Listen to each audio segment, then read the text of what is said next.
Let's learn about oiling and taking care of your sewing machine. So first off, when you unthread a sewing machine, if you think about it, clip the thread at the spool. So I'm going to clip it way up here and then pull the thread all the way out the needle. Have you noticed when you sew, you often get a lot of extra fuzz? If you pull the spool backwards and pull that thread out that way, sometimes drags a lot of that thread up and through your machine, stopping at the tension disc, and that's not good at all.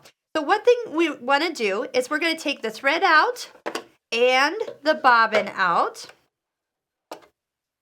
To take the foot off makes it a little bit easier to get down and cleaning. All you need to do is tap the little arm that's sticking up on the back. That's going to drop it off. And then just since that needle's hanging out there, what we want to do is loosen that needle screw and drop that needle out.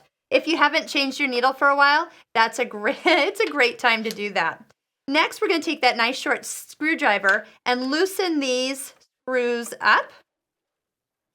You want to take some time to get underneath this throat plate. All these little teeth always are scraping on the bottom of the fabric, and that's actually going to really make a lot of lint gathered underneath here. So if you've been working on those fleeces, flannels, linty fabrics, you know which ones those are. Get under here and clean out. All you have to do is lift it up and use your brush that came with the machine and go ahead and swipe it all towards you. Don't blow into it. And no canned air, please, because it's actually going to blow more in than out. And if you can see, there's a lot of moving parts back there. That is definitely where you don't want extra lint getting pushed back along that way. Next, you're going to take these two black arms and pull them to the side. So push them left, push them right, and then this is going to come out. This is called a race in the machine. It has a little nub. We'll use that when we put it back and align it nicely back when we put it away. And then reach into the little spindle in the middle. This is actually your hook. This part here is a very sharp part. That's the part that actually comes and catches the thread from the needle and drags it down below to let it link around the bobbin. It goes back and forth. Well, this area right here goes metal against metal. Every time it takes a stitch, it goes down and back. So what we want to do is put a little oil on that. Now, there is not oil that comes with the machine, so you will need to purchase this at your local sewing machine store or pick some up when you buy your machine. Put it along that outside edge. You could even kind of rub that around if you'd like. Just use a little fabric to kind of wipe off the excess. Now, to put this back in, you'll see that there's kind of a little half moon in there now. This is going to be the other half moon. So as we replace that, and that's of course after we've cleaned and oiled all of it, it really just sits in one place and it fits in flush around the edges. That's the way you know it's correctly done. Put the little part, the nub at the base, back down there, and this will just sit around everybody. And,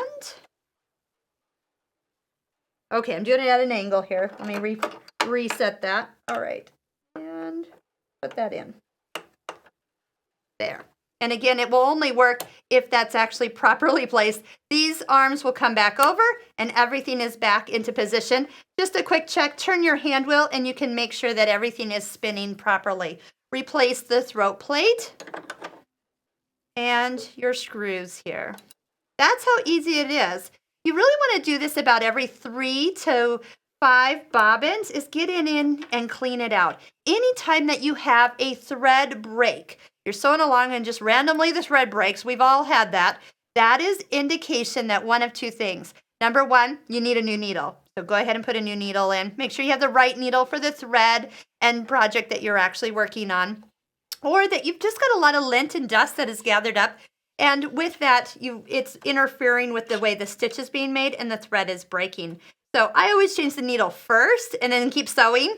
And then if I have further issues right away, I'll stop and make sure I've cleaned the machine. And sometimes that's a lot sooner than 3 bobbins. So don't fight with the machine. The machine will work just fine as long as you put good quality thread on and keep the needles properly changed for the right fabric you're working on. Once again, we have tons of needle videos on our website. Go through, watch every single one of them because they're nice and short and they have the information that you need for a lot of different projects that are out there. To put the foot back on, just go ahead and kind of set it underneath. This little bar here is going to come down and it's going to grab onto it. So go ahead and set it down, pull it towards you if it's not clicking on. You can also kind of, as you lower it down, if it doesn't grab onto it, you can almost push that lever that released it and reattach it there. I always put the foot on and and then put my needle in last. A needle has a flat side. Put the flat side to the back and then go straight up here. Make sure as you go ahead and finger tighten that down. If you are unsure if you've got it all the way, you can tighten it just a little bit with the screwdriver. Make sure you don't go too far because that definitely can over tighten and make it hard to get out later. And then we're just going to go ahead, put our bobbin back in and then rethread the machine. You should be good to go and you will have a happy sewing machine.